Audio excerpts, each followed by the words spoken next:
Эрхэм үзэгчтэй хоёр амгалан айлтгая. Монголын үндэсний орон нийтийн телевизийн цаг үе үзэл бодол ярилцлагын нэвтрүүлгээ эхэлж байна. Энэ удаад бид нэвтрүүлгээ Бөгөд найрамд Хятад ард улсын нийслэл Бээжин хотоос бэлтгэж байна. Өнөөдөр би нэвтрүүлэхдээ Монгол улсаас Бөгөд найрамд Хятад ард улсад суугаа онц бөгөөд бүрэн эрхт элчин сайд Цэдэн Сүхбаатарыг урьж оролцуулж байна. Тэгэхээр юуны өмнө бидний урилгыг хүлээж авч ярилцлага авах боломж олгосон танд баярлалаа. Тэгэхээр Хятад улсад 6 дахь жилдээ бараг 7 дахь жилдээ сууж байгаа элчин сайдын хувьд бидэнд хоёр улсын харилцаа, эдийн засаг, хүмүүнлэгийн харилцаа гэдээ олон талаар ярилцах сэдвүүд байгаа. Тэгэхээр та яг юунаас яриагаа эхлэе гэж бодож байна? За юуны өмнө Монголын үндэсний олон нийтийн телевизийн та бүхэнтэй уулзаж бас үзэгчтэйгээ ингэж уулзах боломж олдож байгаад их баяртай байна. За хоёр орны харилцааны асуудал бол маш өргөн хүрээтэй. Сая хэллээ бүхэл салбарыг хариуцсан хамарсан ийм өргөн хүрээтэй ийм асуудал. Өнөөгийн Монгол Хятадын харилцааны талаар зүгээр товчхон хэлэх юм бол өнөөдөр бид хоёр орны харилцааныг зүгээр шийдэгдээгүй улс төрийн асуудал гэж бидэнд алга. Өнөөдөр бид улс төрийн салбарт олон улсын бодлогын хүрээнд ерөнхийдөө ойролцоо буюу ижил байр суурь баримталж байгаа. Бид газар нутаг хил хязгаарын асуудлаа бүрэн шийдвэрлсэн. За харилцааны хувьд улс орнуудын харилцаанд байдаг хамгийн дээд түвшин буюу иж бүрэн стратегийн түншлэлийн хэмжээнд харилцаа хөгжүүлж байгаа. Нэг үгээр хэлбэл сүүлийн 20 дугаар зууны сүүлийн агаас энэ 21 дугаар зуун гараад хоёр орны харилцаа бол үнэхээр нэг таатай үедээ явж байна гэж хэлж болохоор байна. За зүгээр ганцхан нэг жишээ хэлэхэд сүүлийн жил 2 жилийн хугацаанд тэгэхэд манай хоёр улсын төрийн тэргүүнүүд бараг 10-аад удаа нүүр тулан уулзаж хоёр талын болоод олон талын арга хэмжээнүүд оролцож байгаа. Энэ нь бол хоёр улсын харилцааны төвшинг харуулж байгаа юм үзүүлэлт юм аа. Товчондоо хэлбэл иймэрхүү байна.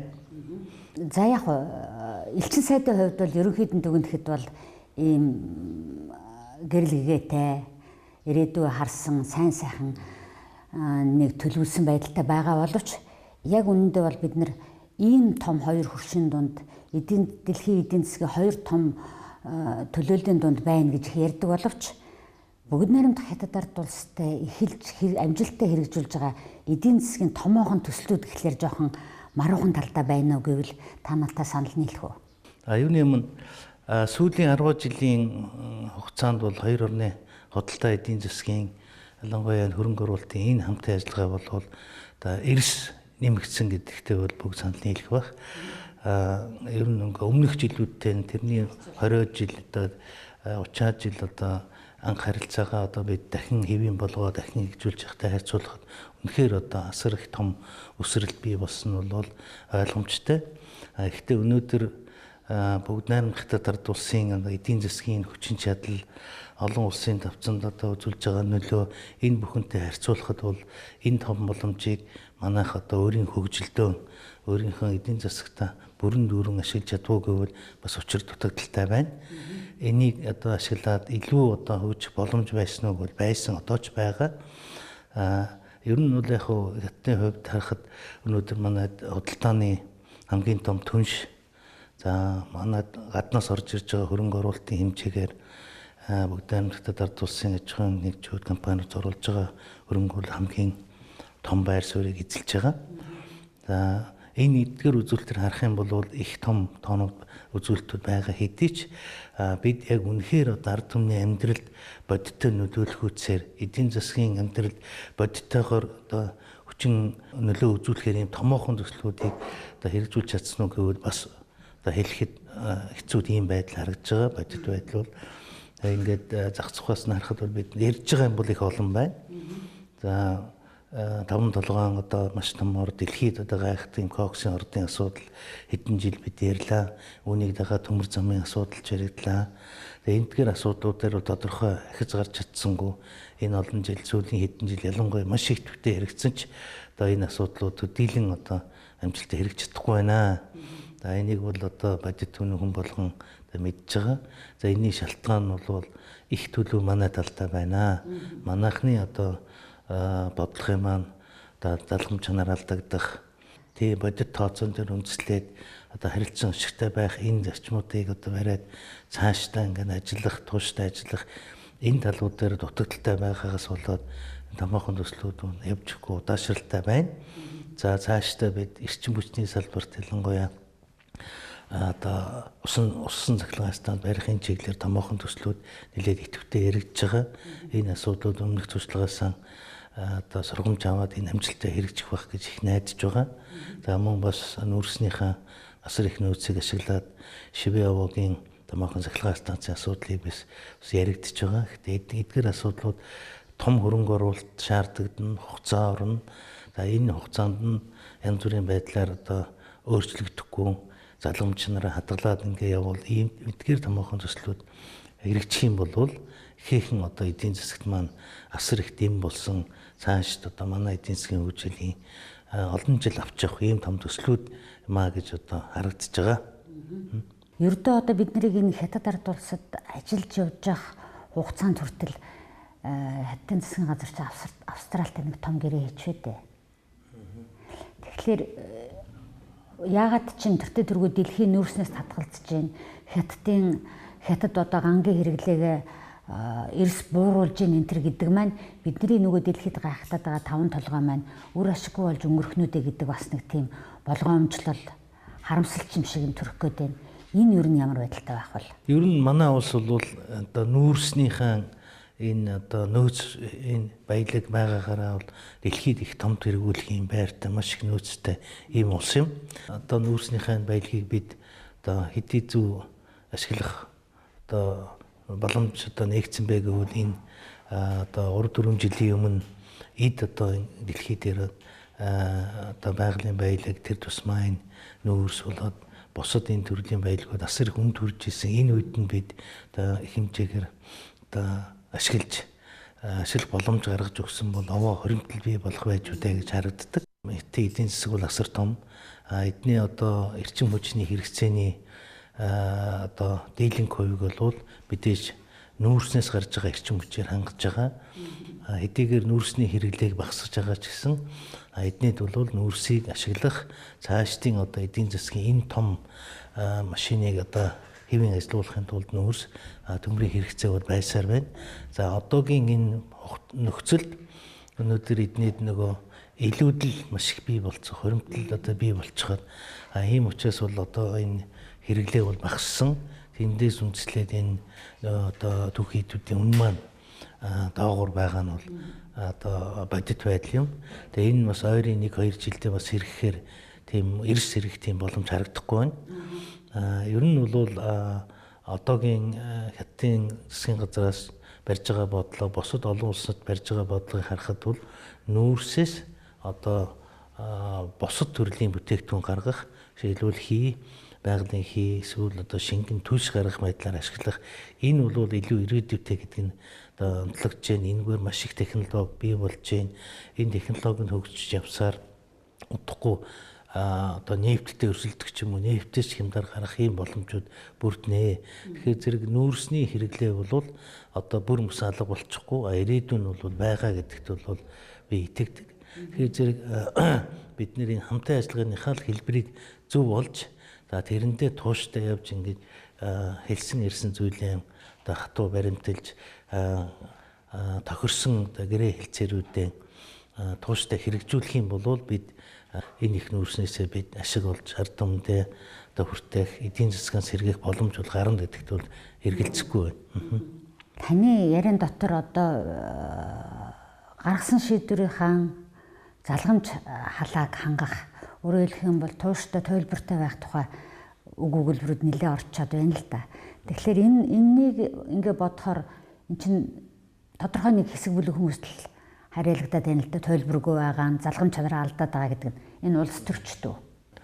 Тэгэхээр сүүлийн одоо баг 6 жил гаруй 7 жилийн хугацаанд энд ажиллаж байхдаа харж байхад одоо манайд яг засгийн газар сонгуулийн үр дүнгээ солигдож байна. Мөн сонгуулийн дундтар хугацаанд янз бүрийн шалтгаанаар засгийн газар солигдох төрийн одоо яам дууд солигдох, өөрчлөгдөх, сайд нар солигдох ийм процесс маш их болж байна л да. Тэгээ энэ бүхнээс ингээ харж байхад бидний одоо хадагшаа барьдалж байгаа гадаад бодлогын юм залгам чанар бол алдагдах явдал бол нэлээд гарч байна. Энэ нь одоо нөгөө харилцагчийг хүнд байдалд оруулах, Монгол улсын ерөнхий одоо Монгол улсад итгэлийг бууруулах ийм одоо явдлууд нэлээд ажиглаж байна л да. Тэгээ жишээ нь одоо болгож хэлэхэд одоо хятад 2003 оноос хойш манайд одоо хөнгөлөлтийн зээл их хэмжээгээр олгож байгаа л да. 2003 онд анх 300 сая долларын зээл олгоё гэсэн. Тэрийг ашиглаж чадахгүй явсаар 8 жил одоо болсон байх шít. 8 жил. Энэ хугацаанд 2003 оны үед бол доллар 1 доллар 8 юаны одоо тэнцэж байлаа. Тэгээд 8 жилийн дараа ашиглахад одоо доллар 6 юантай тэнцсэн. Энэ хооронд бид нэр 600 сая юаны одоо бараа үйлчлэгийн авах боломжоо алдсан байх шít. Тэгэхээр бид нар мэдж байгаа шүү дээ анх одоо юун зориулж одоо эгийн голын сахилгаанаас гэсэн тэр үед л яригдж эхэлж ил тэгээд тэр хооронд наашаа цаашаа болсоор хагаад тэр 300 сая долларын тусламж чинь 5 6 жижиг төсөлд ингээд дараад ингээд байхгүй болсон. Дараа нь 500 сая долларын одоо туслах юу хөнгөлтэй зээлийг мөн одоо ашиглах гэж янз бүр болсоор байгаад ингээ одоо болтол одоо бүрэн ашиг дуусаагүй явж байна. Тэгээ одоо дахиад шинээр бид Ши Жинпин дараагийн айлчлалээр одоо нээсэн энэ зээлийн шугам тэрбум долларын одоо энийг ашиглах гэдэг одоо хэлж байна л да. Тэгэхээр энэ бүхнээс ингээ харахаар ингээд анх тохирсон юмдаа нөгөө мөнгөө зориултаар нь ашиглахгүй нэг засаг солигдохоор нөгөө хүн ирж ирээд бүгдийг нь өөрчилдөг. Жишээ нь одоо 500 сая долларын тусламжаар хөнгөлөлтэй зээлээр бид нар Улаанбаатар хотод 6 ийм гүүрэн гарц хийхээр бүх зүйл нь тохироод бүх юм бэлэн болцсон байсан. Тэгээд өөрөөр хэлбэл одоо 2012 онд ишин засгийн газар гарч ирэхэд үжээ одоо тэр нь бүх юм бэлэн болцсон байсан. Эдл шинэ гарч ирээд тэрийг бүгдийг зогсоогоод дахид шинээр бүх энэ чинь маш удаан процесс явагддаг. Тендер явна, шалгаруулна, компанийн тэгээд гэрээ хэлцэр байгуул ингэсээр яваад энэ одоо ингээд дахиад энэ засаг бүтэн 4 жил юу ч хийж чадахгүй байж байгаад өнгөрөөд одоо дараагийн засаг руу энэ орхон л тэ. Тэгэхээр ийм байдлаас болоод энэ манайд нөгөө тодорхой эдийн засгийн хамт ажиллагаа маань нэг одоо юугаар урсгалаар явж чадахгүй ийм хүнд байдлууд гараад байгаа. Тэр нь мөн одоо 5 толгойч гэдэг юм уу төмөр зам асуудал дээр мөн юм анханасаа бид нэр зөв юмаа судалж юм гэрээ хийхээс өмнө дотроо хилэм олдгоо нэг хүний үгээр ингэж явдаг. Тэгээд тэр нь одоо юу гэдэг янз бүрийн асуудал гарвал тэгээд тэр чигээр нураад дахиад нэг өөр хүн гарч ирдэг. Өөр нэг бүлэглэлч юм гарч ирдэг. Тэр нь өөрийнхөө юм ингэж тулгадаг. Энэ нэгэ төрийн нэгдсэн бодлого ялангуяа гадагшаа хандсан бодлого маань нэг та цонхоор явахгүй байгаагийн гайд энд гарч байгаа. Яг хөө сүүлийн үед би зүгээр энэ профессорын сайд энийг бол маш сайн ойлгож энийг зэгцлэх гэж их үзэж байна л да. Гэхдээ тэр нь ерөөсө төдийлөн бүтэхгүй. Тэгэл хин дуртай сайд нь л одоо айлчилнаа. Маргааш би танад одоо эх 7 хоногт айлчилнаа л гэдэг чиглэл одоо ирдэг. Тэгээд энд хятад жишээлбэл эн чинь бүх төрийн одоо олон мянган жилийн тогтолцоотой тийм газар бид төрийн зөвлөлөөсөө засгийн газартай таны асуудлыг тавиад хариу шийдвэр гаргаад ингээд хэлье. Энд ерөөс хугацаа орохгүй байна гэхэд үгүй бид одоо айлчтнаа л гэдэг одоо тэгтэл манайх дотроо засгийн газар дотроо жишээл нэгдсэн юм зохицуулт хийгээд хэн хизээд гадагшаа явах уу хэн одоо ямар асуудал ярих уу гэдгийг зохицдгоо дур дураараа ингэж явдаг. Гадаад бодлогыг жишээлбэл одоо бүх сайд нар одоо би миний хийх эрх мэдлийн асуудал жишээлбэл би одоо энэ зам тээврийн асуудлаар бол би хинтэйгээ юу ярих нь хинт ч хамаагүй. Тэгэхээр энэ нөгөө нэгдсэн засгийн газрын бодлого гарч ирэхгүй учраас энэ ярьсан асуудлууд нь бүтгээс бүтэхгүй нэх байдаг. Буруу зүрх ойлголт их төрдөг. Ийм асуудлуудаас болоод манай энэ том боломжоо бид нар алдж байна л да. Олон жилийг алдж байна, цаг алдж байна, маш том боломжийг алдж байна. Өнөөдөр Хятадын засгийн газраас энэ торгоны замын бүс байгуулах энэ том санаачлал гаргаж шít. Тэгээ тэрнийхээ араас дандаа санхүүгийн баталгаатай торгоны замын сан байгууллаа. Азийн дэд үтсийн хөрөнгө оруулалтын банк гэж байгууллаа. Маш их том хөрөнгө мөнгөтэй санхүүгийн байгууллагууд хийгээд ингээд ажил хийгээд тэгээ энэ боломжийг бид нэгдсэн бодлогоор орж иж эндээс нь ганц хоёр томоохон төслийг өөртөө хэрэгжүүлэх ийм л одоо бодлого хэрвээ ингээд залгамжаараа ингээд явдаг бол манай ард түмэл эцээц хожиж шít. Тэгээ одоо ингээд өнгөрсөн 4 жилийг ерөн сонгуулийн өмнөх ингээд харж байхад ерөөс юм хийлгэсэнгүй шít. Хинж нэгнийхээ одоо дэмждэг юм байна. Өөрийнхөө юмыг ялангуяа одоо өөрийгөө 100 одоо юу гэдэг абсолютна би миний ярьж байгаа юм зөв, босцох буруу гэж ингэ зүтгэд дайрдаг. Тэрнийхэн төлөө бус одоо бүх хэвлэл мэдээллийн хэрэгсэл юу байдгийг тэрийг ашигладаг юм байна. Одоо өнгөрсөн хугацаанд бол ийм юм харагдчихэл энэ бол яг хөө миний хувьд бол зүгээр дотоодын маань бодлогын зохицуулалтын дээр л байгаа асуудал тийм энэ гадны улсад нэлзах хэрэггүй. Энэ улсууд бол харилцаа хамтран ашигтай юм хий гэсэн саналууд ирж байна. Тэрийг нь бид зөв ингэж аваад ашиглаж энэ л үнэхээр өнтөө гүйлгдэж байна. Хэдхэн сарын өмнө би Монголын одоо үнэхээр туршлагатай элчин сайдуудтай бас ярилцлага хийхэд бол энэ гадаад бодлогын нэг цонхны асуудлыг бол үнэхээр хэрэгжүүлж чадахгүй байгааг бас харамсаа ярьж байсан л да. Олон ч газар явж элчин сайдуудтай уулзж хахад таны ярьдаг зовлон гэх ярьж байна. Тэгэхээр бид нэр та сая хэллээ шүү дээ. Дотооддоо байгаа нарийн юмаа бид нар цэгцэлж барьж чадахгүй байна гэж. Гэтэл бидний нэр хүнд одоо яг энэ гадны хантай одоо 5-7 гэрээ хэлцээр зурах гээл ингээл Шинхua, Сумитомогийнх нь төлөөлөгчд ирсэн байж хатал нэг л өглөө болжээлаа шүү дээ. Тэгэхээр энэтэй яг та бүхэн ярьж энэ бүх юмныг босгож ингэж гадаадын томоохон хөрөнгө оруулагчтай засгийн газартай харилцаж байгаа хүмүүсийн хувьд одоо яг одоо тайлбараа одоо жишээлх юм бол юу гэж хийх вэ? Энэ чинь л одоо хамгийн хэцүү юм чинь л энэ байгаа байхгүй. Тэгээд ийм бодлого гараад бид болохоор бид засгийн газрын Монгол улсыг төлөөлж байгаа. Тэгээд засгийн газрынхаа өгсөн чиглэлийн дагуу л одоо ажиллах хэрэгтэй. Бидэнд бол дураараа ярих янз бүрийн тийм юу бол байхгүй. Эхлээд одоо өгсөн засгийн газрынхаа чиглэлийн дагуу энийг бид 100% одоо хамгаалж үндслийг нь гаргаж өөрийнхөө одоо мэдлэг чадвар туршлага юу гэдгийг бүх юм ашиглаж ингэж явна. Гэжээтэл тэр маань ингээ гинт өөрчлөлтөд эренгүү тэгэл мөн л одоо ингээл очиод одоо уучлаарай одоо бид тэ энийг одоо ингэсэн одоо нөгөө Монгол одоо үг байдаг шүү дээ ширэн царайлна гэж одоо тэгээд одоо нөгөө ярьж исэн хүнтэйгээ ширэн царайлал одоо үгүй та чинь өөр юм яриаггүй илүү гэхэд тэр тухайн үедээ ярьсан асуудлаа одоо энэ ийм болж байна гэж ингээд ярьдаг. Энэ бол нөхөр хүний хувьд одоо маш хэцүү. Тэгээд энэний цаана бол бидэнд харамсаж байгаа нь Монгол улсын маань одоо Монгол улсын маань нэр хүнд те Монгол улсад итгэл тэр хэмжээгээр л одоо буурч байна гэд ингээд дотроо бол юу одоо харамсаж явдаг. Гэхдээ тэрийг бид гадны хүнд одоо ингээд манай энэ дарга нар гэдэг нэг ийм сони улсууд байдгийг ингэж ярьж болохгүй шүү. Тэгэхээр одоо бид одоо ингээд дахиж одоо нөгөө талаас нь хараад одоо Японы одоо нөгөө дарга чарга юу вэ ингэж үзээд одоо энэ нь одоо зүйтэй одоо энэ л одоо хамгийн сүүлчийн бидний энэс дахиж өөрчлөхгүй гээл тэгэл мөн тэр нь дахиад өөрчлөгддөг ийм одоо энэ бол үнэхээр одоо дипломат ажил хийж байгаа тэгээд гэсэн элчин сайд хийж байгаа хүнд бол хамгийн хэцүү юм бол энэ. Энэ бол үнэхээр одоо ийм юм одоо гардгуул байгаасаа гэж одоо энийг манай одоо юуныхан сонимдаг эрх барьж байгаа шийдвэр гаргаж байгаа энэ улсууд маань үнэхээр одоо гадаад бодлогын одоо элементар нь ойлголт байхгүй.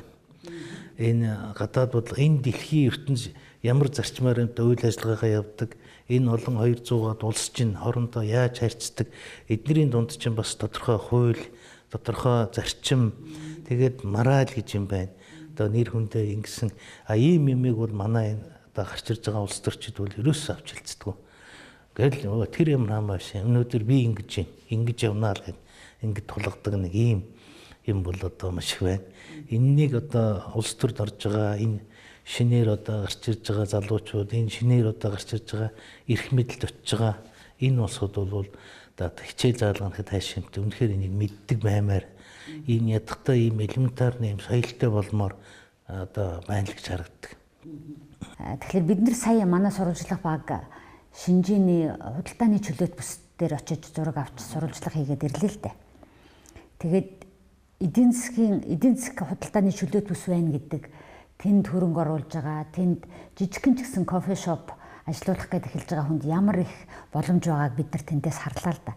Ингээд манайд одоо хятадтай хамтарсан эдийн засгийн хил дагуух чөлөөт бүс байгуулах тухай хичнээн жилч ярив. Энэ асуудал юу нь яагаад чухам юунаас болоод явахгүй байна? Ер нь одоо ингээд улс орныг хөгжихэд эдийн засгийн ялангуяа ингээд өөрчлөлт шинжилт хийж байгаа энэ үед энэ чөлөөт бүсийг ашиглах энэ чөлөөт бүсийн механизмыг ашиглаж гадны хөрөнгө оруулалт ноу хау технологи татах их боломж гой боломж байна гэдгийг одоо олон улс бүгдээрээ мэддэг болсон. 90-ад оны эхэнд манайхан бүгд мэддэг болсон. Одоо санаж байгаа 90 он гараад хятадтай манай харилцаа сайжруул хятадын энэ хөгжсөн туршлагын судлыгээд манай бүх улс төрчид за одоо хэлийн бүх парламентын гишүүн засгийн бүгд одоо хятад руу ирээл Танжины чөлөөт Шанхай ингээд шинж бүгднгээр нь явсан. Бүгднгийн судлаад байсан. Тэгээд явж одоо сүүлд нь манайх чөлөөт үсгийн хууль гаргасан.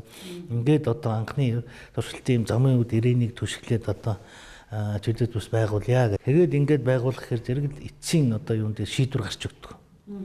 Тэгээ яг юм дээр очиж нэхэр тэрийг нөгөө утга учирыг нь ойлгож байгаа одоо хүн ерөөсөө алгал та. Жишээ нь манай одоо хятад Монголын хооронд тэр замын үүдийн чөлөөт үсийн тэрийг байгуулах юм бол энэ одоо жижиг дунд одоо бизнес эрхлэгчдийн хувьд маш одоо боломж нээгдэх юм үе хаалгыг нээж өгөх байхгүй.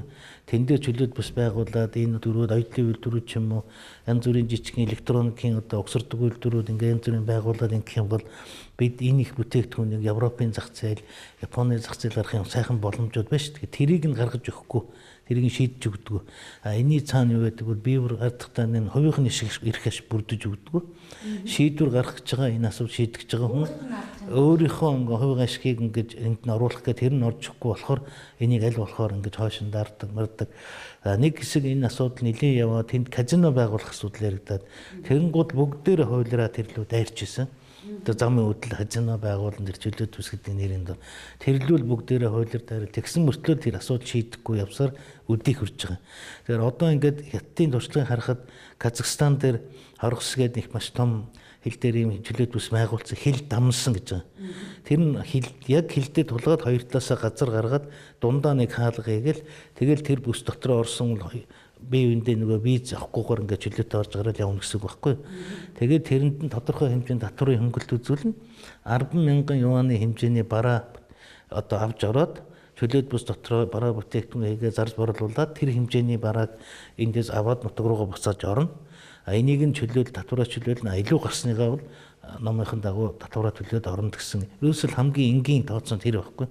Тэгээ энийг ихгүй одоо ингээл янз бүрийн байдлаар шалтгаар хойшлуулж одоо хамгийн сүүл овоо явах шинжтэй болж байна.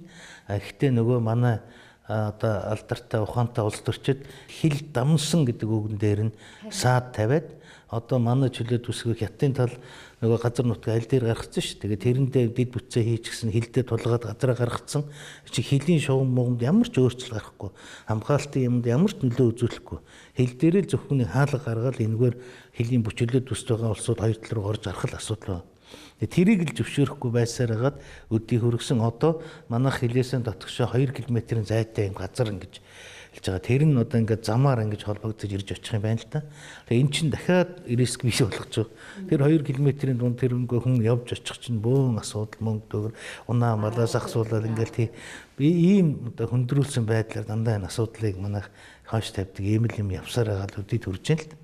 Хэрвээ бид нэр аль хэдийн замын үд дээр чөлөөт бүсээ байгуулсан бол үдий тэр чинь засаж янзалж болно шүү дээ. Хаана болохгүй юм, дутуу юм юу байна, тэрийг нь гүйцэгээд ингээ үдийд ажилуулад хэрвээ ажилуулсан бол одоо тэр хавийн Дорногой, Зүхбаатар одоо Хинти ингээ тэр хөлийн бүсийн аймагуудын ихэд одоо жижиг бизнес эрхлэгчид ганц хоршоо ажилуулцдаг, бууз, калбсаа, хям хийждэг, сувенир хийждэг ийм улсууд бол тэнд аль хэдийн бизнесээр өчнөө олон хүн ажилтаа орлоготой болцсон байх. Энэ боломжийг л ерөөсөө байнга ингэж хаасаар ирсэн. Энэний цаана бол том эдийн засгийн юм уу юм бүлэглүүд өөрийнхөө ашиг сонирхлыг одоо талаасаа хийх гэсэн юм оролдлого яваал тэгэл одоо энийг хойшлуулад идэх юм л гэж би одоо сүүлдээ тэгж бодож байна. Тэрнээс энд бол ерөөсөө буруу талаас нь ингээд айгаад энэс болгоомжтой байх юм алга эн чинь зөндөө олон улсууд энэ хил дээр ийм чөлөөт бүс хийгээд ажилуулад ирсэн туршлага нь байж байна. Бэлэн бүх юм байж байна. Тэн дээр шинэ юм зохиогоод байх ч бараг шаардлагагүй. Бэлэн хуулийг нь орчуулад өөрийнхөө нөхцөлд харуулад хэрэглэх ийм байдаг. Тэр энэ чөлөөт бүсийн энэ асуудлууд мөн олон жилийн нүүр үзэж одоо ер нь хэдэн ч засгийн газар дамжуу энэгээр бараг бүтэн армийн одоо хүн бэлтгэхэр очихгүй болцсон. Тэгээ одоо бодлоо шийдэхгүй л байна. Иймэрхүү байдалтай байгаа. Байж болох байсан боломжоо алдсан тухай яриа ингээл үргэлжлээд л байна л да. одоо нэрээ бас нэг цаашаа явах нь үдэ гэж бодож исэн эгийн голын усан цахилгаан станцын асуудал дээр бас л янз бүрийн мэдээлэл яваад эхэллээ. Энд одоо санаатай санаадгүй ерөөсөө байгаа мэдээлэл яваад байна уу эсвэл санаатаагаар мэдээлээд байна уу би бол мэдэхгүй байна. Тэгэхдээ хэвлэл мэдээллийн хэрэгслэр өнөөдөр эгийн голын усан цахилгаан станц байгуулагдаад эхлэх юм бол байгаль нуурт маань муугар нөлөөлнө гэж Оросууд дүгнжээ гэсэн мэдээ яваад эхэллээ л дээ. Энэ одоо бас л нэг зогсох шалтгаан уу эсвэл энэ худлаа мэдээлэл байгаад байна уу? Үндэс углуурган чухам хаана байгаад байна? Эгийн голын асуудал үнэхээр одоо хоёрын ирээдүйд одоо хэрвээ одоо ингээд номороо явах юм бол үнэхээр одоо Монгол улсын одоо эдийн засаг хүмүүс төрний амьдралд одоо үнэхээр нэмэр болох үз гэрэл гэгээтийн төсөл юм. За энийг түүхийг авч үзвэл бүр 50-60-аад оноос эхэлтэй юм байлээ. Оросын одоо геологч эрдэмтэд тэр улсууд судалгаа хийгээд ер нь Монголын энэ цахилгаанч одоо нэг хадгалж болдгоо болохоор хэрэгжилжээ үед нь хэрэгжилж явах хэрэгтэй. Тэгэхээр энийг хангахын тулд энэ усан цахилгаан станц бага хэмжээний юм байх нь зүйтэй юм. Энэ эгийн гол дээр барих нь зүйтэй юм гэдээ бүр дүгнэлтээ гаргацсан юм байна. Тэгээд түрүүн хэлсэн 300 сая хятадын нэг зээлэр нэг хэсэг яваад ингээд манай дотоодод нэлээд эсэргүүцэлтэй гарч тулгарч ирсэн. Тэр нь янз бүрийн одоо түүхийн дурсгал зүйл байгаль орчин ингээд энэ бүхэн судалгаа хийгээд энэ яваад одоо бол ойлгож болохоор үр дүнд гарцсан байгаа. Нэгдүгээрт энэ байгаль орчинд ямар нэгэн нөлөө байхгүй. Зөвхөн одоо 0.100-ны 12% байна уу та. Тэр 20 хэдэн хувь байна уу. Тэрийг нь ингэж уснаас нь ингэж баг багаар ингэж авч нөгөө 70-даа үлдээсээр хагаад ингэж 70 бүрдүүлэх юм бэл. Тэгээ тэр чинь ингээд тэр усыг чинь бүрдүүлчихэл тэгэл тэр ус чинь урсаад байна шүү дээ. Хизээч тэр усны төвшинг аваад бид нэр усыг ууршуулад ингээд явуулах гэж байгаа юм биш. Тэр иш ингээд нэг чи тэр нь байгаль орчинд ямар нэгэн нөлөө үзүүлэхгүй. Хоёрдугаарт өнгөрсөн 2 жилийн хугацаанд байна. Тэр хавийн нөгөө 70 бүрдэх тэр хавийн эртний одоо юуны түүх дурсгалын археологийн янз бүрийн байна. Бүгдийн сунжээ судлаад ил гарах юм гаргаад аваад бүгдийг хийцэн байгаа. Одоо энэ дээр Оросын талаас нэлийн бас тиймэрхүү яриа гаргаж байгаа тиймнүүд бий л дээ. Хэвлэл мэдээллийн хэрэгсээ албан ёсоор манай тандаа тавьсан бол одоохондоо байхгүй байгаа. Ихтэй бол янз бүрийн хэвлэл мэдээллийн хэрэгслэр хувь бие хүмүүсийн зүгээс эсэргүүцсэн санаанууд гарч байгаа. За яг хөө энэ нэгдүгээр байгаль одоо нуур маань одооноос эхлээд ер нь төвчин одоо бас багасга барихын зүрх асуудал гарч байгаа юм байна. Тэрийгэн одоо байгаль нуур зутгаж байгаа нэг сэлэнг мөрний устай холбож эдгээр тайлбарлах юм орлого хийгээд байна л. Энэ бол миний хувьд бол явцгүй гэж үзсэн. Энийг манайхан бүр 3 дахь Францын дэлхийд нэр хүндтэй том бүсээр хийгээд судалгаа хийгээд байгаль орчны экологийн байгаль нууртай холбоотой ямар нэгэн нөлөө үзүүлэхгүй гэсэн дүгнэлт гарцсан юм байли. Тэгээд одоо бид нар мэдж байгаа шүү дээ. Манай л одоо гол мөрнүүд чинь ингээд сэлэнгэд зутгаад одоо орхон хараа ерөө туул гэдэг бүх гол чинь ингээд зутгадаг. Тэгээд нэг гол болоод гарч байгаа ш. Тэгээд манайх ч одоо энэ усныхаа юугод ашиглаж болохгүй бол таарч байна. Одоо жишээ нь Улаанбаатар хотын усны асуудлыг агаарын энэ чийгслийн асуу шийдэхэд бол одоо туул гол дээр бид том далан барьж энд юу усан сан бий болгох юм зайлшгүй шаардлага байна. Тэрнийг барих юм бол бас л одоо Оросын байгаль нууртай ямар нэгэн байдлаар холбогдсон болох байд. Тэгээ бүх юмараа одоо Оросоос юм хамааралтай өөрийн нутаг дээр байгаа нэг ашиглаж чадахгүй ийм байдал бий болох гээд байгаа ч юм шиг ийм байгаад байгаа. Хоёрдугаарт нь эгийн гол бол бас л нэг салаа. Ерөөсөө хилийн сэрэн хамгийн том нь орхон шүү дээ. Тэгээ орхондоос гол шүү дээ жижиг гол. Тэгээ тэн дээр багаахан хэмжээний 315 мегаватт гэдэг бол Оросын тэр нөгөө дангар мөрөн дээр тавьсан тэр гигантуудын хажууд юу ч байхгүй. Тэгээ энэ бол энэний цаана бол байгаль орчин гэдгээс илүү улс төр бон одоо эдийн засгийн юм шалтгаан байна уу гэж харж байгаа. За яг хөө энэ нь бол нэгдүгээр том гүрнүүдийн бодлого байна шүү дээ. Зарим нэг нь одоо энэ оронтой харилцаа хөгжих хингэхийг зогсоох ч гэдэг юм уу саад болох тийм бодлого явдаг ч юм уу гэмээр нөгөө талаас харахад эдийн засгийн хувьд бол энэ манайх энэ оргил хэрэглээний үедээ бол тэр энэ Оросын Сибирийн усан цахилгаан станцуудтай газар чинь цахилгааны үн маш бага тэгээ маш хилүүдэлтэй. Тэгээ тэрийг нь бид тэр өндөр үнээр авдаг юм билээ ш. Тэгээ зүгээр сул мөнгө орж идэг байхгүй. Тэгэхээр тэр хэсгийг контролж байгаа, хяналт тавьж байгаа бизнесмэнүүдийн орлого багасах гэдэг ш. Тэгээ тэрний нөлөө нь одоо ингэж улсын одоо юу болж гарч ирж гин үү гэсэн юм харагдаж байна. Тэгэхээр энийг бол энэ зэргийн ийм саад бэрхшээл бол хасааг бол гардаг. одоо жишээлбэл Меконг мөрөн дээр энэ хятад хэд хэдэн технологи станц барьсан байгаа. Энэ Меконг мөрөн цаашаа яваад 3-4 орноор дамждаг шүү дээ. Лаос, Камбож, Вьетнам, Мянмараар дамжин. Тэгээ энэ дээр бас асуудал байдаг. Тэгээ эдгээр бол энэ ямар ч байсан энийг яриа зохицуулаад ингээд аль алилдаа боломжтой хэлбэр ашиглаж байна. Монгол улсын хувьд бол ерөөсөө л одоо ганцхан энэ голын нэг зутгалан дээр бага хэмжээний усан цахилгаан станц барья гэхэд энэ асуудал гарч байгаа бол би их сонин бодож байна. Энэ бол нэг өчрөө ойлголцож ямар ч байсан ярилцал цаашаа явах ёстой төслийн нэг л гэж таавал. Тэгээ би бол энэ 100% итгэлтэй. Энэ бол явах ёстой, хэрэгжих ёстой. Энэ гарч ирж байгаа нь бол янз бүрийн тухайн үеийн улс төрийн нөхцөл байдалтай холбогдолтой асуудлууд гарч ийн үл гэж харж байгаа. За энэ бол магадгүй Монгол улсад болох байгаа том улс төрийн сонгуультай холбогдсон байж магадгүй. Эсвэл энэ өнөөгийн улс төрийн одоо олон улсын байдалтай холбогдсон бас Монголд зарим нэгэн хэмжээгээр жоохон дарамжхалт үзүүлж гисэн ийм юу явж гин үү. Тиймэрхүү юм байгаа. Тэрнээс энэний цаана үнэхээр одоо байгаль орчин хайртай болоод үнэхээр нуур нөлөө үзүүлэх гэдэг бол тийм бодис шалтгаан бол байхгүй гэж би үзэж байгаа.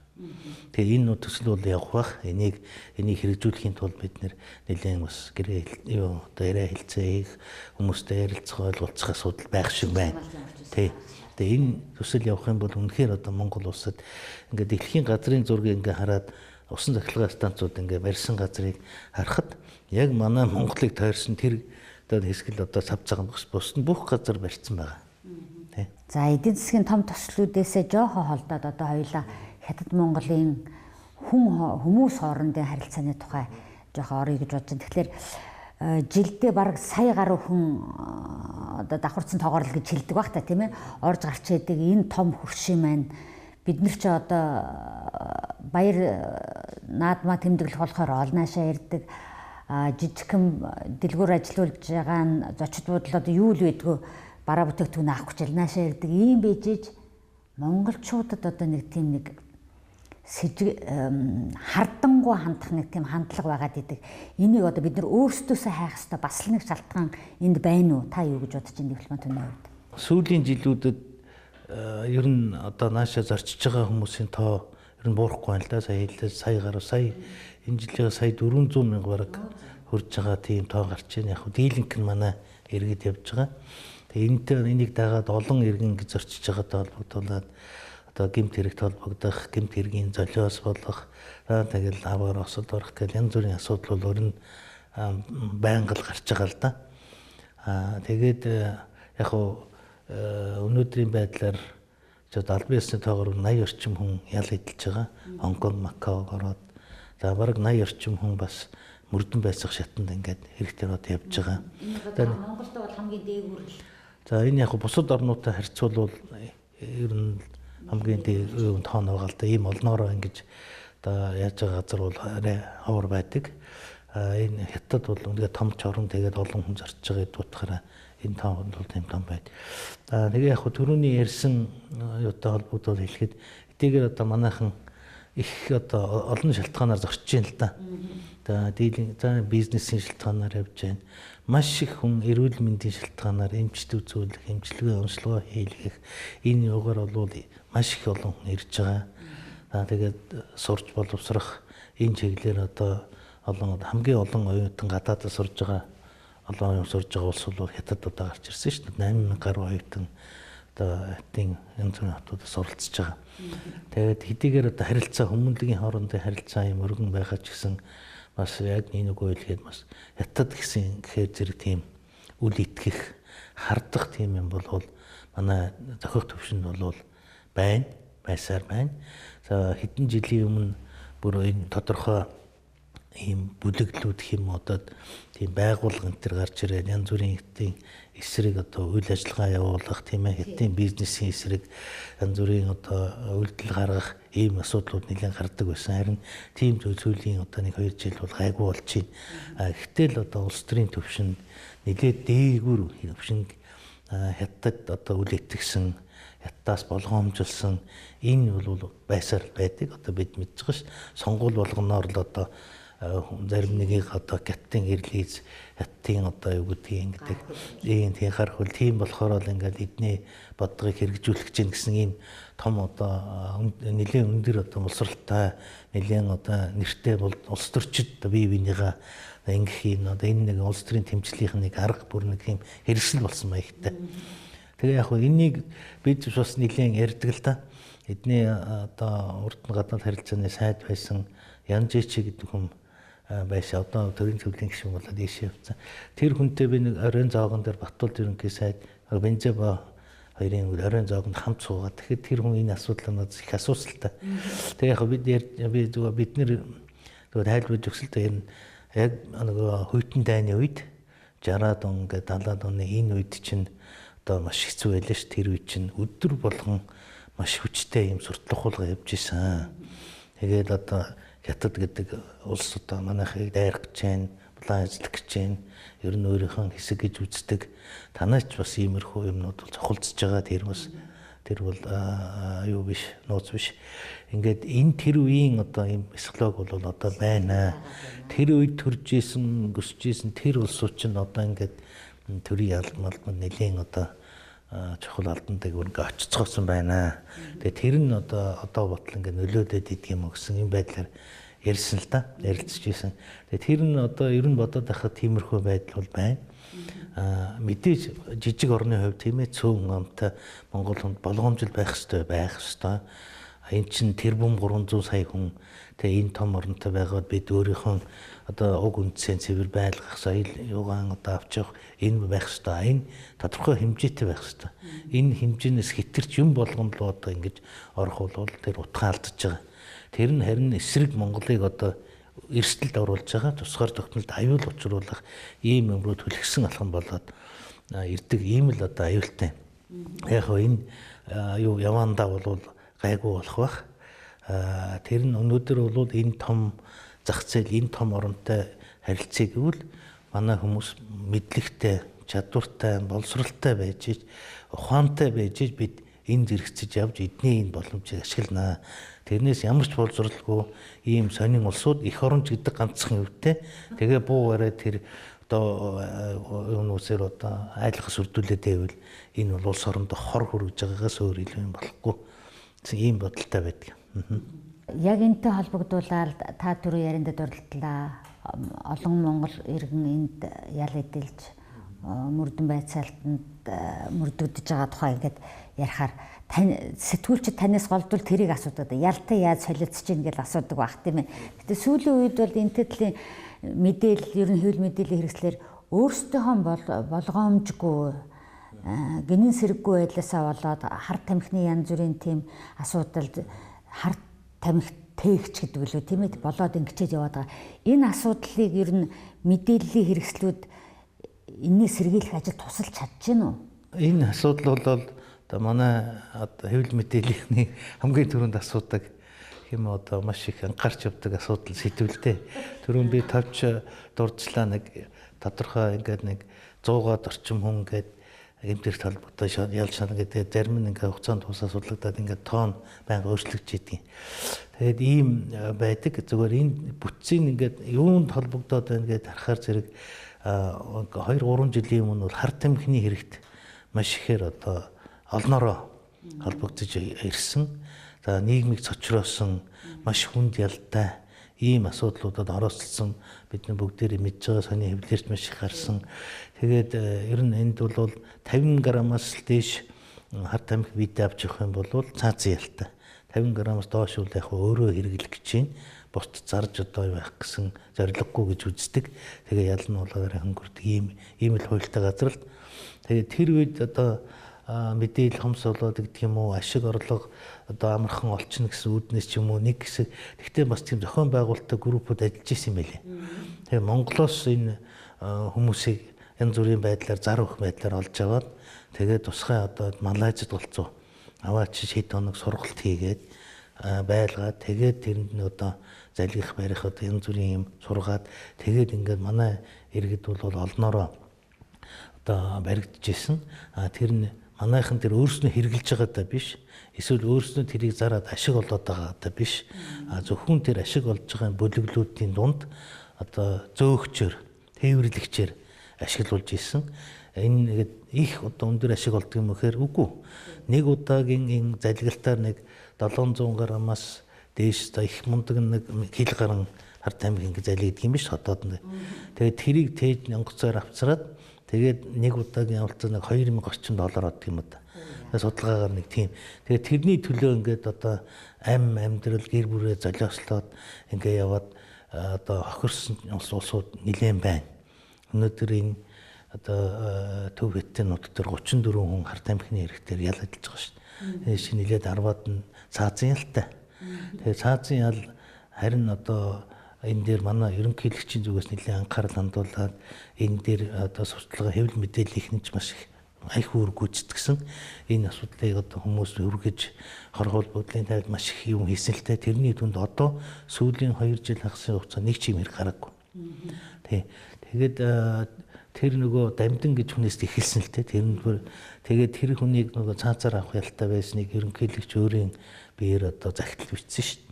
Тэгээд энд бол энийг цаазыг нь бол хэрэгжүүлээгүй. 2 жил харгалзан гүйцэтгэх гэдэг ял үүдгийг. Шууд цаазаар авах ял байна. Шууд цаазаар авахгүйгээр 2 жил бас харгалзаад тэгээд ингээд өнгөрүүлдэг юм бас юм юутай байл. Тэгээд тэр 2 жил харгалзан гүйцэтгэх тийм ялтай байснаа 2 жилийн хугацаанд цаазаар аваагүй. Одоо тэгээд бүх насаар нь хорих ялтай болгоод тэгээд тэр нөхрийг одоо хугацаатай ялтай. Хугацаатай ял нь 20 жилээс доош болдгоо. Гэхдээ хугацаатай болно гэдэг нь бүх насаараа хоригдохоос шал өөр байхгүй. Тэгээд ийм ялтай болсон. За тэгээд энэ нөгөө байгалмаа гэдэг Эрдэнэ чимээгийн улсууд би тэгээд тэдний бүгд ийм цаазын ялнаасаа буугаад бүх насаар ял тэр нь одоо хугацаатай ял болсон байгаа. Тэгээд бас одоо үр дүн харагдаж байна л да. Энэ мөний үр дүнд одоо дахин ийм хэрэг бол гарахаа байсан. Энэ манайч хувьд хятадын хувьд ч гэсэн бол энэ одоо хэрэгтэй зүйл болж байгаа гэдэг нь харагдаж байгаа. Тэгээд яг хоо хэвлэл мэдээллийнхэн энэ дээр бол нэлээд ясал да. Зөв талаас нь ч яасан, буруу талаас нь ч одоо яасан. Тийм би бол тэгж бодсон. Ягаад гэвэл нөгөө байгалмаа гэдэг хүний тухай юу яагаад нэвтрүүлгээ хийгээд бүгдээрээ ингээд очиод одоо хүмүүс сандин өгөөд одоо тэгээ явсан. Тэгээд үнэхээр байгалмаа гэдэг хүн хурагдаад явчихвэхээр тийм бас биш байгаа. 6-7 удаагийн үйлдэлээр тэр хүн баригдсан тий. Нэг удаа яваад ингээд баригдаад тийм болцсон бол одоо бас ойлгож болно. Тэгээ тэрийг мэдчихсэн, юу хийж байгаа тэр хүн бүр ухамсарлж байсан. Гэр бүлийнхэн ч мэдчихсэн. Тэгээд тэрийг ингээд хитрхи одоо ингэж хохирсон маягаар тэр хүнийг одоо чинь гэмт хэрэгтэн шүү дээ. Тэгээд тэрнээс одон гэмгүү мөрөөрөө яваад ядарсан хүн зөндөө биш. Нөгөө нэг танаа тоны гэдгээр нэг тунгаа гэдэг нэг эмэгтэйгийн тухай гараад тийм хүн зөндөө л байгаа шүү дээ. Тийм хүнд хэрвээ тусалж исэн бол үгүй онох байлаа. Тэгээд нэг ашиг амархан аргаар ашиг олох гээд ингэж яваад хүүхдээ нүнээ ядуу нүнээ гэхдээ тэр цэвэр хөдөлмөрөөр амьдэрсэн бол элэг бүтэн тэгээ сайхан л байх ёстой ш. Тэгээ тэгж явцсан хүний хитрхи ингээд тэгээд зардал мөнгөний гаргаад сурвалжлагч нар ирээд бөөнөрөө очиод одоо ингээд уулзуулсан л та. Тэгээд тэр буруу гэж байгаа юм биш. Гэхдээ тэр нь одоо хаашийн одоо энэ хэргийг бас хийчихвэл бас улсууд них буруу шаардгүй байх гэсэн ойлголт нийгэм бий болоод шүү дээ. Өрөвддөг юм байна гэд. Тэгэхээр тэр бол жоохон буруу тал руугаа явчих уу гэж би боддог. Нөгөө талаас нь бол энэ аимшигтай хэрэг байдгийг гэдгийг бас хүмүүсд ойлгуулж өгсөн. Одоо бол тийм амархан хүмүүс хуурагдаа тэрний төлөө явдаг хүн одоо байхгүй болчихлоо шүү дээ. Одоо нэг санаа зовоож байгаа юм одоо сүүлийн үед энэ гэмтэр толбож байгаа улсуудын тоо буурахгүй байгаа энэ хулгайн хэрэг байна. Одоо энэ хулгайн хэрэгдэл маш их орж байна. Ингээд энэ бас нэг зохион байгуулалтаар энэ хятад чинь нөгөө олон том хотууд бий болоод том нөгөө худалдааны төвүүд шопинг центрүүд байгуулсан. Тэгээ энэ дотроос хулгай хийж болно гэдэг амархан байдаг юм уу одоо тийм ойлголт бас бий болчихжээ. Тэгээд тэр тийм газар ч хулгай хийж байгаа дандаа бүлэглэл хийдэг. Нэг хүн явдаг. Нэг хүн очиж тэр юуг нь арилгаж өгдөг. Камерыг нь одоо хааж өгдөг. Нөгөөх нь юм авдаг, ингээ гардаг. Тэгээ ийм одоо бас юм бүлэг доотлол нэг 2-3 хүнтэй 3-4 хүнтэй бүлэг болж ирж хулгай хийдэг юм байна. Ийм хэрэгөөс тасрахгүй. Нэл одоо энэ өнөөдөр ч маргаач одоо ингээл энд янз бүрийн мэдээ орж байгаа. Том дэлгүүрүүд байлаа гэсэн тэр тусмал олон камер хараад байна шүү. Тийм тэгээд тэрийг л одоо аргалдаг болдог гэсэн тийм ойлголт байдаг юм ингээд тэр хэрэг ерөөсө буурчихгүй байгаа. Тэр үед хэрэг толгцсон хүмүүс одоо ямар ял шийтгэл авах вэ? Яг хөө тэгээд тэр нөгөө юунасаа болоод хэрэг хулгайлж авсан юм борлуулж чадаагүй тэгээд ингээд нийгэм тохирол учруулаа гэвэл арай хөнгөн. Тэгээд зарж борлуулаа олон удаагийн үйлдэл нэлийн хийсэн байл нэлийн хатуу. Тэгээд тийм л юутай хуйлтай. Тэгээ яг хөө бас жижиг хулгайг бол яг хөө эднэр юу ячдаг юм л да гаргаал хөөгд гаргачдаг. Тэгээд нэг зовлонтой нөгөө улсууд чинь хулгай хийгээд сурцсан улсууд чинь дахиад ирдэм юм. Тэгээд хулгай хийгээд ингээд нутгаас нь ингээд юугаар ингээд албадан гаргаж шít. Тэгээд тэр хүнийг тэгээд манайх Монголд ороод тэр хүн ямар ч юугүй болоод тэгээд хэсэг хугацаанд дараа дахиад ороод ирдэг. Дахиад хулгай хийгээ баригддаг. Гэхдээ эн чинь нөгөө түрүүн эндээс хөөгдөж явсан нөхөр ш танахчд ингээ энэ усуудтайгаа арга хэмжээ авдаг юм ямар учиртай ингээ. Тэгээ ийм юмнууд ингээд гараад байгаа. Тэгээ яг хуу бас хэвлэл мэдээлэлээр дамжуулаад инхад энэ хулгай юу бол явахгүй л да одоо бол монголчуудыг мэддэг болчихлоо шүү дээ. Тэгээ одоо монголчуудын хаа явсан газар нь бүр илүү хяндаг ч юм уу ийм болчлоо. Одоо энэ бол явахгүй л гэдгийг хэлмээр байна. Энэ дээр л одоо юу гэж хэлтий. Тэгэхгүй бол ингээд энэ чих амархан монголч нь юу гэж боддгийг энэ том газар бол ийм замбраагүй хяналтгүй байдаг гэж тийм биш. Энтэй бол аюултай болсон. Бүх газрууд энэ юм камержуулт энтрээр бол барууны орнуудаас илүү болсон шин. Тэгээ хаашаач болтох газар байхгүй ер нь баригдана. Улс төр эдийн засгийн томоохон хамтын ажиллагаа гэрээ хэлцээр эдийн засгийн томоохон төслүүдэд ахуулаад одоо хармааны хулгай хийдэг жоохон буруу зуршилтай дадал зуршилтай болцсон хүмүүсээс ахуулаад энэ бүх юмд элчин сайд гэдэг хүн оролцож санаа тавьж зовж тэгээ ямар нэг байдлаар монголчуудад зөв ашигтай шийдвүүлчих юмсан л гэж явж та одоо 7 жилийн сууж байна. Ер нь энэ том улсад ингэж монголчууд олноор зорчиж байгаа. Ингэж эдийн засгийн хувьд ч гэсэн бизнесийн хувьд ч гэсэн хамтарч ажиллаж байгаа энэ улсад 7 жил ажилласны дараа та он цагийн хувьд ямар эерэг өөрчлөлт гарч ийн бас цааш бодох юм юу вэ? Ерөнхийд нь ингээ бацаад хэлвэл. За бараг 7 жил шахам хугацаанд суулаа. Тэгээд энэ хугацаанд ажиллахад үнэхээр одоо хоёр орны харилцааны эрчимтэй юм одоо маш тийм өргөн хүрээтэй үуч ийм таатай ийм үед одоо ажиллах завшаан тохиолдсон одоо өөрийгөө бас хацтай гэж боддог. Улс төрийн хувьд харахад улс төрийн харилцааны хувьд манайхан стратегийн иж бүрэн түншлэлийн хэмжээнд харилцаа гэж энэ нь одоо сүүлийн үед олон улсын харилцаанд ялангуяа хятадын гадаад бодлогыг хэрэгжүүлж байгаа харилцааны маш одоо өндөр ийм төвшин хоёр оны харилцааг ийм төвшөнд одоо хүрэхэд оролцлоо. За худлаа эдийн засгийн хамтын ажиллагаа хэдийгээр томоохон төслүүд маань төдийлөн амжилттай хэрэгж чадаагүй ч гэсэн ер нь бол маш өргөн хүрээнд явж байна. Өнөөдөр одоо манай эдийн засаг хэдийгээр одоо хятадын энэ боломжийг бүрэн ашиглаж байгаа. Зарим нь бас л эргээд хараанд нь орчин хамааралтай болчин гэсэн болгоомжил их бий. Гэхдээ энэ боломжийг хэн зөв ашиглаж чадсан хожиж байна. Тэгээд энэ дээр бол манайхан зөв л ашиглах ёстой, ухаалаг л ашиглах ёстой. Энэ бол бид нэр одоо хамааралтай болох уугүй гэдэг нь биднээс хамаарах асуудал. Тэгээд хүмүүнлэгийн харилцааны хувьд нэлийн ярьлаа. Энд бол одоо хүмүүсийн эхний үед одоо бас үл ойлголцох, дутуу ойлгох юмнууд зөндөл байсан байх. Энэ харилцаанд одоо эерэг хандлагууд нэлийн гарч байгаа. Одоо бол бие бинийгээ одоо ижилтгч, хамтрагч гэдэг утгаар бол ойлголцох явдал нэлийн нэмэгдлээ. За худалдаа эдийн засгийн хамтын ажиллагаа гинт ингээд чөлөөтэй ингээд ороод Монгол улс өөрөө нээлттэй болоод уул уурхайгаа одоо өргөн болоход энд бас хятадын талаас маш их олон хүн орсон. Хөрөнгө оруулсан, тэр дотор сайн ч хүн бий, муу ч хүн байсан. Бас манайхны хөлөгцсөн барьсан чинь би манайхан аваад бас нэрийг ялсан чинь би одоо бол илүү одоо бодиттой, илүү одоо прагматик хэлбэр рүү орж байна. Илүү одоо бүтэх боломжтой ирээдүйд эргээд одоо аль алинд ашигтай байх юм руу орж байна. За манайхны хувьд энэ хоёр том гүрэнтэй олон жил хөрш явж ирсний хувьд нэг юм юу байна, ойлголт байна. Орос ах нартайгаа одоо 20 дугаар зуунд их ойр байсан энэ ах нар өөх ёстой. Бид авах ёстой гэсэн нэг ийм ойлголтоор ханддаг. Тэгээ яг юу гэдгийг та нар одоо манайх Монгол ядуу юм чинь ханаас туслах ёстой гэсэн ийм шаардлагаар хандах гэх тэрийг одоо хятадтай бас гаргах гээд Тэгээ одоо энэ хятад бол хязгаарч тийм одоо юугаар хандж байгаагүй хэдийгээр тусалж байсан тодорхой. Гэхдээ бол хязгаарч ямар тохиолдолд бол тийм одоо Орос маягийн одоо за яг энийг та нарт ингэ хайчи гэдэг ихгүй. Ер нь бол тооцоотой юм авирлал адилхан ашигтал. Ер нь хятадууд бол угаасаа хятад хүн гэдэг бол худалдаа 8 чин энэ зах зээлд бол олон мянган жил ингэж амьдэрсэн юм улс шүү дээ бидний хажууд. Эднийхний бизнесмэнүүдээс бас өөрийнхөө ашигыг бас хит ингэж тавьж ингэж юу яадаг юм хандлага нэг хэсэг байсан. Тэгээд чинь Ши Жинпин дарга өөрөө бүр хэлсэн шүү дээ. За Монголтой харьцахад бид өөрийн эрх ашигыг бол давуу тавих явдлыг хязгаарлана. Бид өөрийнхөө компаниуд чиглэл өгж байгаа. Та нар өөрсдөө зөвхөн ашигаа бүү бод. Яг Монголд одоо ашигтай байхаар зарим тохиолдолд өөрсөн чинь бага ашигтай байхаар ажиллаа зохицуулж хий гэсэн бүр чиглэл өгсөн.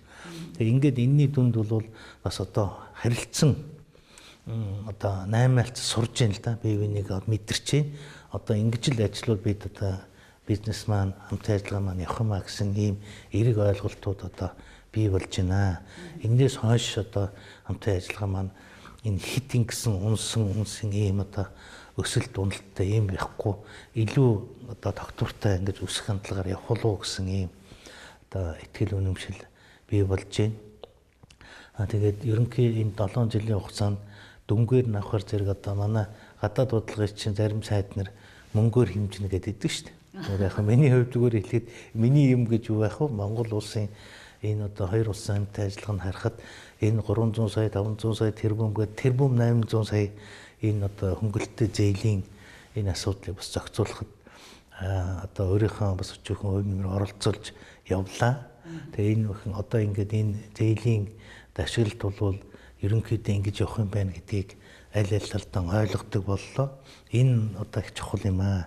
Одоо энэс цаашаа бол бид алдахгүй хүн шиг аль алиндаа одоо буруу сэтгэл төрүүлэхгүйгээр айтайхан одоо хамт ажиллагаа аваад явчих юм боломжууд бий болж байна уу гэд надад одоо хувьдаа харж байна. Тэгээ энийг л одоо энэ олон жилийн байсныхаа үр дүнд одоо хэлэхэд одоо их таатай байна юм уу? Таны яриан дотор одоо ийм бизнес эрхлэгчид төдийгүй хувь хүмүүс ч гэсэн сонирхолтой юмнууд их байна. Та ном бичих үү? Үгүй яг юм бодож байгаа юм би.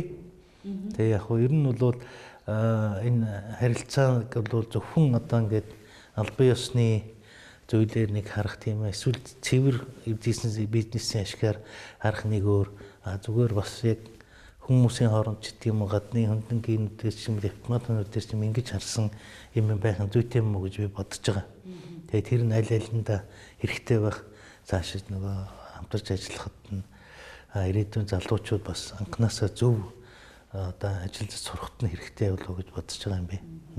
Тий, таны бодож санаж бас Монголын төлөө зорж хүсэж байгаа болгон биелээсэ гэж хүсэж байна. Тэгэхээр таны ном бичнэ гэж бодож байгаа юм чи бушуухан биел болоосаа гэж бодож байна. Энэ бол зөвхөн дипломат ажилтнуудад төдийгүй ерөөсөө энэ улстай гадаад улс оронтой харьцаж байгаа, бизнес эрхэлж байгаа, зүгээр зорчиж байгаа хүмүүс ч гэсэн хэрэгтэй сонин сайхан санаанууд олон байх болно гэж байх гэж би бодож байна. Ингээд ярилцлага өгсөн танд баярлалаа. Амжилт хүсье. Цаг үе үзэл бол нэвтрүүлгийн энэ удаагийн дугаарт Монгол улсаас бүгд найрамдах хятад ард улсад суугаа онц бөгөөд бүрэн эрхтэлцэн сайд Цэдэн Жэвэн Сүхбаатар оролцлоо. Анхаарал үзэгчдэд баярлалаа. Сайхан амраарай.